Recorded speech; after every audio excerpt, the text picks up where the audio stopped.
Few actors command the screen quite like Kevin Costner, who has built a career on iconic blockbusters and unforgettable roles. But off-screen, he's even more entertaining, and the stories he has up his sleeves might just be better than the movies themselves. When one of the greatest scientific minds in history comes to your home, you'd expect profound questions and deep conversation. Stephen Hawking had just one thing on his mind, and it had nothing to do with science. And I have a bizarre enough life as it is. But 12, 15 years ago, I got a call. I said, Stephen Hawking would like to come meet you. So I said, okay. I didn't really know a lot about him, honestly. I'm a public school guy, so Stephen Hawking, let's go. So he came, and I was obviously taken back at, you know, where he was in that wheelchair, he wasn't able to move. And I saw my children just a little bit shocked, and I said to them, look, if you want to go finish your homework, you can do that. And of course, they peeled off because I thought this isn't going to work for them. But yeah, he came over, you know. Wow. What, did he ever explain why specifically he wanted? I was waiting for it, and finally he said, I'd like to know about Whitney Houston. And I said, well, okay, you're just like me. Let's get to it. And I said, you're not the only one, Steve. A lot of people want to know about Whitney. I said, what do you want to know? And that was it. Not every celebrity gets the presidential treatment, but when you're Kevin Costner, even a day at the White House has a way of becoming something nobody planned for. Have you met a lot of the presidents? You know, I spent a lot of time with Bush at one time. Which one? With Bush, George Bush Sr. So I had this pretty amazing day, and now I'm about to go home. And he goes, you want to go to the White House? And I said, yeah, yeah. We get on the helicopter, we go across the Potomac, the Marines salute, we get off on the White House lawn. We go across and he pretends to not hear what they're saying. So I'm thinking, okay, now the day's over. And he says, you want to play some horseshoes? I said, my pat answer, okay.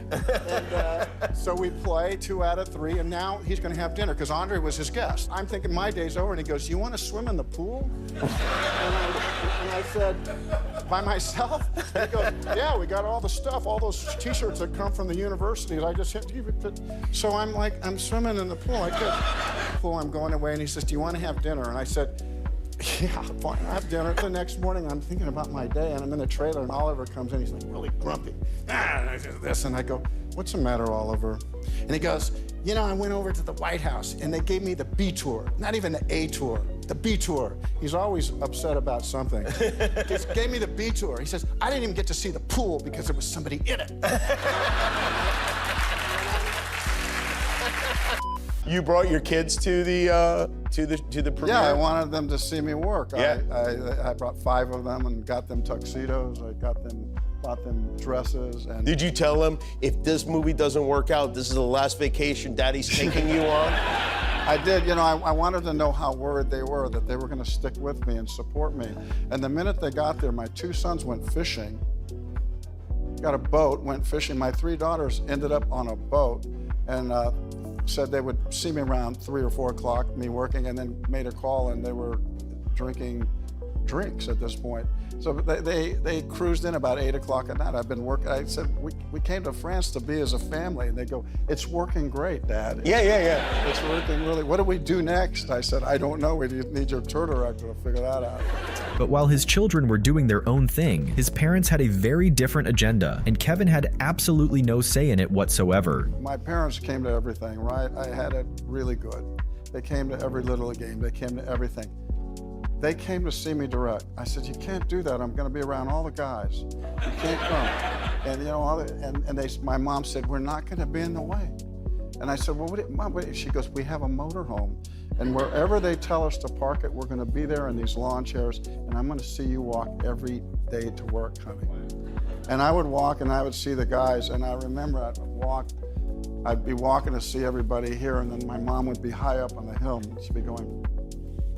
And I remember, I just go.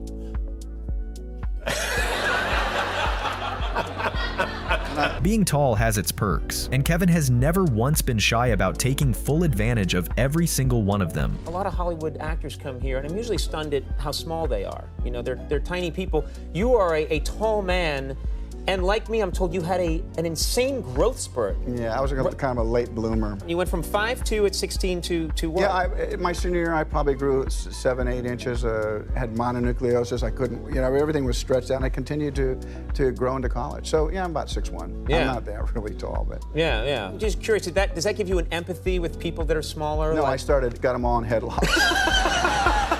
When he wasn't stealing from the rich as Robin Hood, Kevin Costner was going on a very different kind of adventure with his stunt double, and nobody on that set saw it coming. We're out in the country, and he goes, you want to go hunt for some mushrooms? And I said, what kind of mushrooms? And the guy goes, the good kind. I said, okay, let's go. And we're kind of looking out there, and he finds one, and then he finds another one, and I can't find one. And after you find a few of these things, I said, hey man, how does this work? And he says, well, you have a mushroom, and then they tell you where to find the others. And I said, all right, I get the logic, but we're doing a sword fight right after this. I said, and he went, that's a good point, too.